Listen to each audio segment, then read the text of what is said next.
Salve, salve, galera! Um bom período para todos vocês. Estamos aqui agora numa outra posição, que é a de avaliar o trabalho que foi feito com relação aos livros da Universidade Federal do Paraná. Então, entre livros, artigos e ensaios, né, um ensaio na verdade, nós tivemos então 9 materiais pedidos. Todos foram trabalhados, todos foram revisados e todos foram colocados uma bateria grande de atividades. Então, pessoal, hoje eu estou aqui para mostrar para vocês, né, um breve comentário, fazendo uma associação entre aquilo que a gente viu ao longo das nossas aulas e da revisão e aquilo que foi cobrado na prova da UFPR. Beleza? Então, um videozinho que eu acredito que seja bem curto, para a gente então poder abordar todas as 10 questões que nós tivemos. Então, a gente teve aí, pessoal, um índice de acerto muito bom, 92% dos nossos alunos acertaram entre 80% e 95% da prova. Um índice muito bom, excelente, parabéns a todos vocês, todos que fizeram a prova, e eu vou então comentar aqui item a item. Olha lá, pessoal, a questão 72. Questão 72, pessoal, ela traz o livro Os Clássicos, né? Ela então apresenta para nós um toque de clássicos.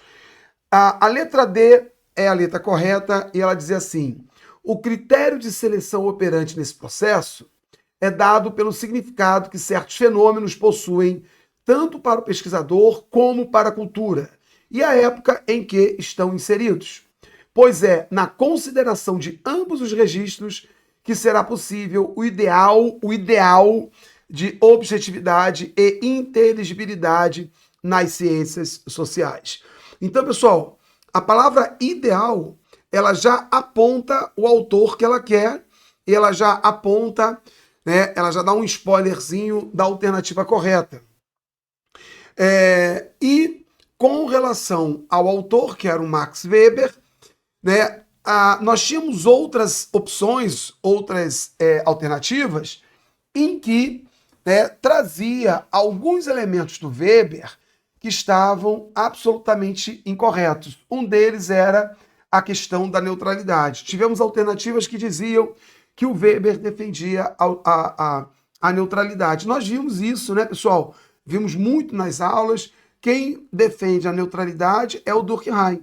O Weber, não. Então tá aí, pessoal, apresentando onde estava errado nas outras opções. E aqui, pessoal, na nossa aula de revisão, o que eu apontei como um elemento central na teoria do Max Weber? O cientista, ele traz valores e ideias próprias ao investigar um tema.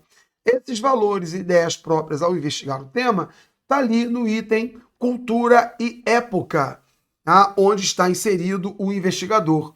Então, turma, essa última parte aí é a que define a questão como correta. Há uma escolha dentro de uma realidade infinita de alguns elementos do objeto que podem ser interpretados e visto pelo investigador como os mais importantes. Então, há uma escolha infinita, mas ele tem que trazer alguns elementos que farão, então, parte do objeto dele. Então, está ali algo que a gente viu na aula e na nossa revisão.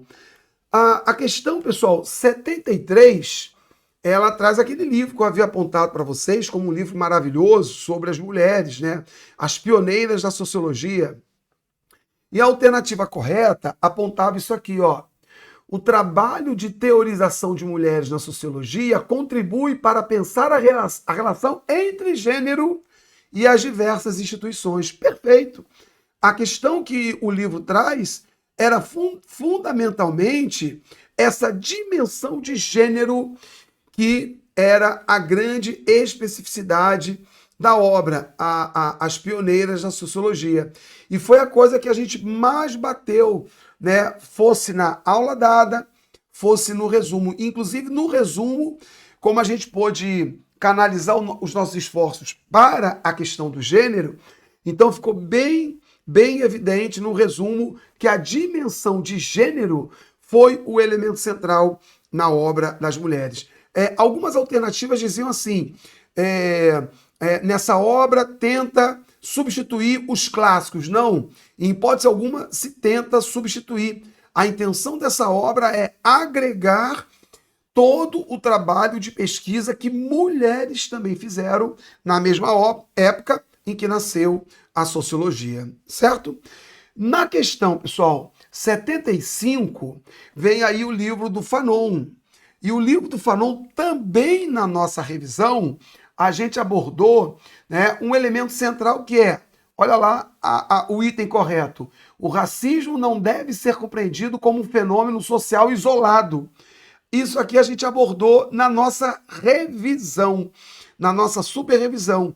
O racismo é um elemento cultural e não individual. Ele não é isolado, tá? Ele não é isolado. Então tá ali, ó.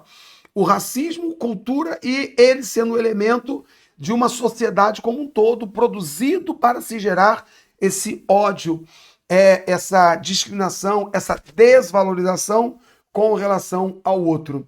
Então, aqui, a nossa questão 75 do Fanon. Tá? A questão 76, pessoal, ela aborda, né, a tese da democracia racial, que é um tema super batido na sociologia brasileira, né, tema esse que é trazido lá pelo Gilberto Freire, e que o Darcy Ribeiro expõe, explicita, na sua obra O Povo Brasileiro. Então, ó, a tese da democracia racial, empregada para ensejar a integração entre diferentes etnias que formaram a sociedade brasileira, o Darcy Ribeiro começa a sua... Isso aí, pessoal, está no início da obra. Eu até nem coloquei um itemzinho que eu explorei com vocês, né? Mas no início da obra está lá dito, o povo brasileiro não é cordial. A democracia racial, ela não existe.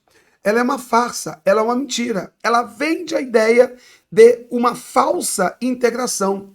Porque o Brasil, ele é forjado, ele é construído a partir das tensões interraciais, tensões classistas, tensões interétnicas. Então, turma, na obra do Darcy, do início ao fim, a gente viu isso.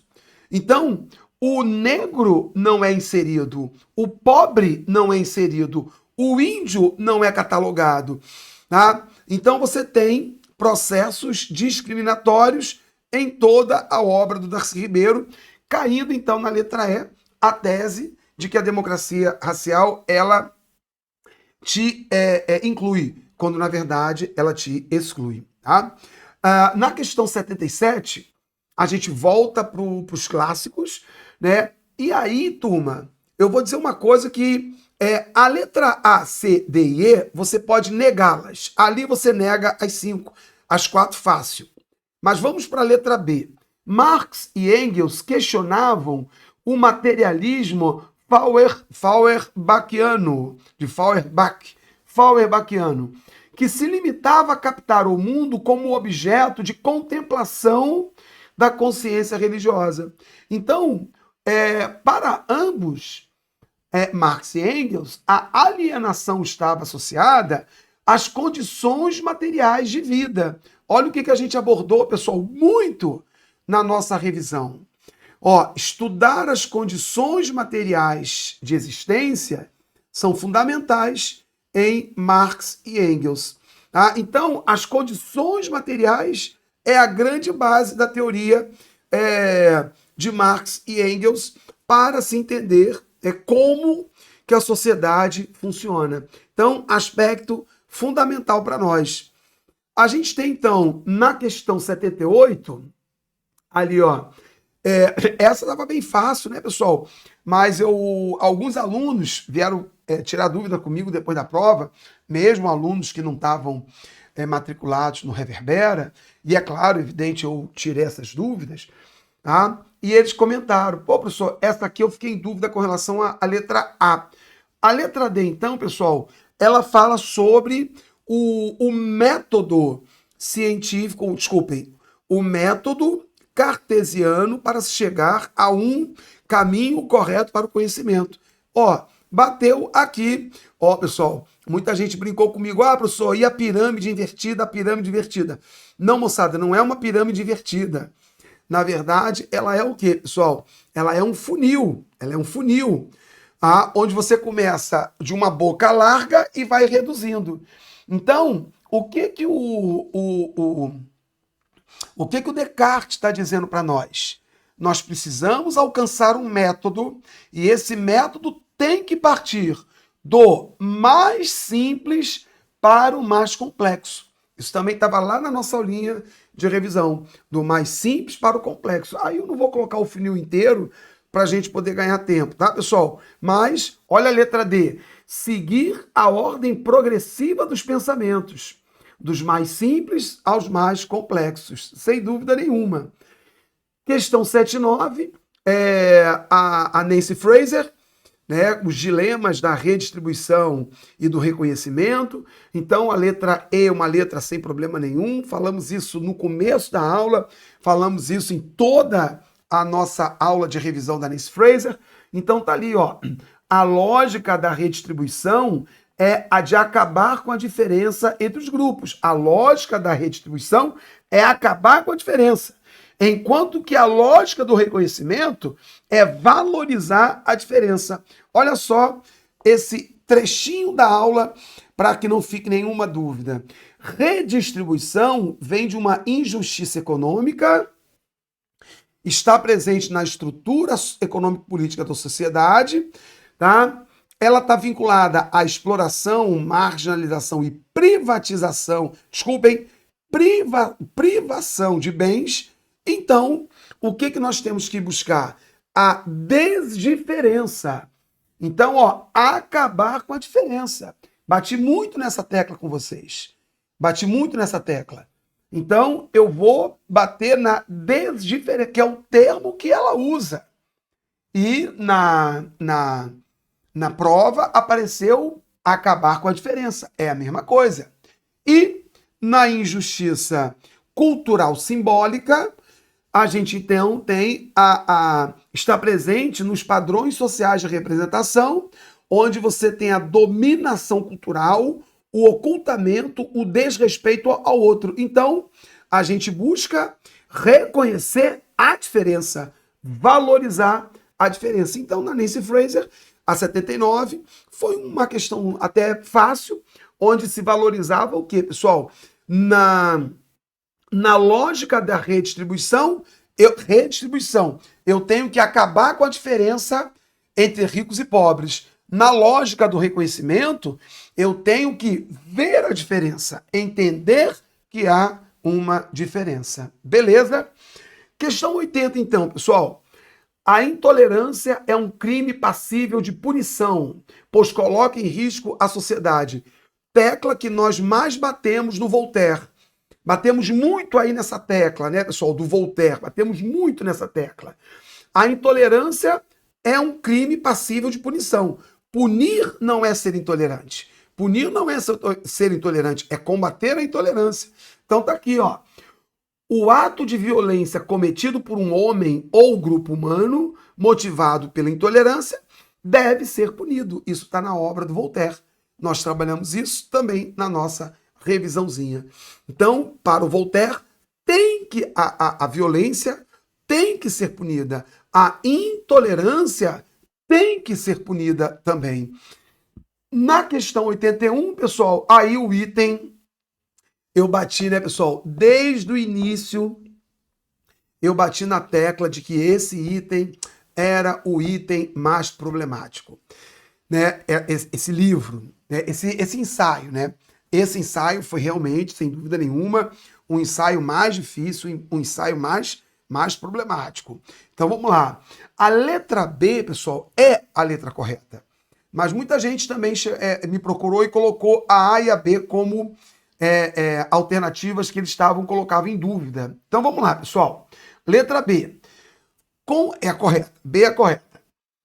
O Diduv convida o espectador a fazer um julgamento estético, levando-o a contemplar as fotos, tendo a arte como referência. Ele leva o tempo todo o leitor a um julgamento estético. E muitos alunos falaram, mas professor, por que não pode ser a letra A? Porque a letra A expõe como arte fotos que não são arte. Até aí tudo bem. Já que desumanas, sendo a arte um patrimônio da humanidade. Ele está dizendo que as fotos são desumanas. Não. Em momento algum ele diz que as fotos são desumanas, porque quem produz o bem e o mal é o ser humano. É o humano. As fotos são desumanas. Não, as fotos são humanas. Para o mal. Mas elas são humanas. Então a A não poderia ser. Então foi a única que eu coloquei, a A e a B. A B é a correta. A A, muita gente teve dúvida. Então eu queria reforçar. Por que a A está errada? Porque ele diz que as fotos são desumanas. Não. Ele diz no seu ensaio, o ser humano produz o mal. Está na nossa revisão. Ser humano produz o mal. Ser humano também produz o mal. Então, aqui, ó, pessoal, os limites do que é arte e do que não é estão constantemente mudando e sendo negociados. Sim, eu estou julgando o elemento estético. Olha lá, ó, estão sendo negociados em níveis estéticos. Então, a letra B está certinho, ó. Convida o espectador a fazer um julgamento estético. Por quê, pessoal? Porque a arte, segundo Diduv, ela está sendo negociada em níveis estéticos. E o MoMA, Museu de Arte Moderna de Nova York, ter adquirido aquele acervo é um exemplo de que está sendo negociado. Tá? Aqui, pessoal, se a arte se justifica nos termos humanistas, o MoMA, ao adquirir as fotos de Yen e In, se deslegitima. As fotos ganharam um status artístico. Então é isso que ele está questionando. Então está sendo julgado. O Diduv está propondo um julgamento estético àquelas fotos. Então, pessoal, olha essa passagem que eu abordei com vocês na aula e verbalizei na revisão. As fotos de Yen e In são inacreditavelmente comoventes, tocantes, inquietantes e carregadas de tragédia. Sim, são. Mas em que contexto elas foram tiradas? Num contexto de violência, de um Estado totalitário, de um Estado genocida. Então, a foto ela é exibida tendo o seu caráter estético questionado o tempo todo. Olha só que bonito, pessoal. As fotos são comoventes, tocantes, inquietantes e carregadas de tragédia humana. As fotos são tudo isso. Mas, por conta disso, elas têm o seu valor apresentável? Então, ali, ó, seria atribuída a sensibilidade dele com os humanos que fotografou? Não, não há sensibilidade no momento da fotografia. No momento da fotografia não há sensibilidade, é um ato mecânico, é um ato burocrático. Mas as fotos têm essa característica, portanto, há aí, né, um julgamento estético das fotos do Yen e In. Beleza? E o último item, pessoal, foi o item que a gente mais trabalhou num texto longo, num artigo longo, difícil também, né? Mas ele diz assim: promover o diálogo e iniciativas de divulgação científica abertas à autocrítica. É porque a grande questão foi como lutar contra o negacionismo da ciência. Ali, ó, olha o que a gente falou na última aula, na nossa revisão, no último slide da revisão para a nossa prova. Publicações científicas precisam ser mais acessíveis. Tá aí a letra B. Na sequência, tá lá na nossa aula, você pode ver. Tá lá na nossa aula de revisão. Cientistas precisam ser mais acessíveis ao grande público. Ali, ó. Importante apresentar as conquistas que a ciência pode trazer para o conjunto da sociedade. Universidades precisam ampliar suas atividades de extensão. Tá aí, ó. Promover o diálogo e iniciativas de divulgação científica abertas à comunidade e à autocrítica. Foi o nosso último slide da revisão da obra O Negacionismo. Beleza? Galera, então eu estou apresentando aqui o comentário e eu estou mostrando a nossa aula, o nosso slide e onde ele se encaixou na nossa prova.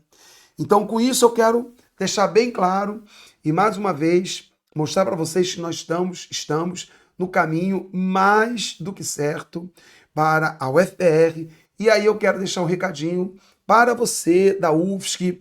Né? Eu deixei propositalmente um pouquinho a UFSC de lado para jogar peso na UFPR e agora a gente vai retomar a UFSC. Não se preocupe, nós vamos gabaritar a nossa prova da UFSC e, pessoal, vou dar um presente para vocês. Vou disponibilizar também a obra Um Toque de Clássicos, porque vai te ajudar a pensar a sociologia na prova da UFSC e vocês terão uma revisão completa de história, tá? História, sociologia e história e sociologia para vocês. Beleza? Então, galera, no mais, um bom estudo, aproveitem e vamos gabaritar agora a nossa provinha da UFSC. Beleza? Então, pessoal, eu fiz esse vídeo, vale a pena assistir, para que você tenha segurança de que a prova da UFSC também vai vir da mesma forma. Beleza? Só que a prova da UFSC são 2 livros, são 2 questões, a nossa obrigação é gabaritar. Beleza? Valeu, galera! Beijo grande, bom período e até a próxima.